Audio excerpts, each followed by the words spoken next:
Hello, Subhash പാർക്കിൽ പോയി ആവേശത്തോടുകൂടി കളിക്കുകയാണ് കേട്ടോ നമ്മുടെ പാറക്കുട്ടിയും അമ്മുക്കുട്ടിയും ദേക്കുട്ടിയും. നല്ല രസമായിരുന്നു ഗെയ്സ്. ആദ്യം അവര് ഈ ഒരു സാധനത്തിൽ കളിക്കാൻ തുടങ്ങിയിട്ടുണ്ട്. കുറച്ച് നേരം കളിച്ചു കഴിഞ്ഞപ്പോഴത്തേക്കിനും അതിൽ കളിക്കാൻ ഇച്ചിരി ബുദ്ധിമുട്ടാണ് കേട്ടോ. നമ്മൾ കറക്റ്റായിട്ട് ഇരുന്നില്ലെങ്കിൽ നമ്മൾ തലയും കുത്തി താഴെ വീഴും. അങ്ങനെ അവിടുന്ന് ദേക്കുട്ടിയും പാറക്കുട്ടിയും പോയപ്പോഴത്തേക്കിനും അമ്മുക്കുട്ടിയും പോയിട്ട് ഈ ഒരു സാധനത്തിലോട്ട് കയറാൻ തുടങ്ങിയിട്ടുണ്ട്. ഇതിൻ്റെ വേറൊന്നും കൂടി ഉണ്ട് കേട്ടോ അപ്പുറത്തെ സൈഡിൽ.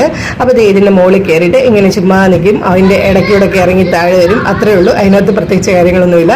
അത് കഴിഞ്ഞപ്പോഴത്തേക്കിനും അവിടെ കുറേ ഫോട്ടോസൊക്കെ എടുക്കാനുള്ള സ്ഥലമുള്ളതുകൊണ്ട് കുട്ടികളോട് വന്ന് നമുക്ക് രാത്രിയാവുന്നതിന് മുമ്പ് ഫോട്ടോസ് എടുക്കാമെന്ന് പറഞ്ഞു കേട്ടോ. അങ്ങനത്തെ വലിയ ചെയർ കണ്ടില്ലേ, ഒരു ചാരി കസേര, അതിൻ്റെ അടുത്ത് പോയി നിന്ന് ഫോട്ടോ എടുക്കാമെന്ന് വിചാരിച്ചിട്ട് നമ്മളിത് ഫോട്ടോ എടുക്കാൻ വേണ്ടി കുട്ടികളെ അവിടെ പിടിച്ച് നിർത്തി. അങ്ങനെ ആദ്യം കുറച്ച് ഫോട്ടോസൊക്കെ എടുത്തു കേട്ടോ. അപ്പോൾ അവിടെ നിന്ന് എടുത്ത ഫോട്ടോസാണ് ഇത്. ഇഷ്ടപ്പെട്ടെങ്കിൽ കമൻറ്റ് ചെയ്യണേ. അപ്പോൾ ബാക്കിയൊക്കെ അടുത്ത വീഡിയോ കാണിക്കാൻ. ടാറ്റാ.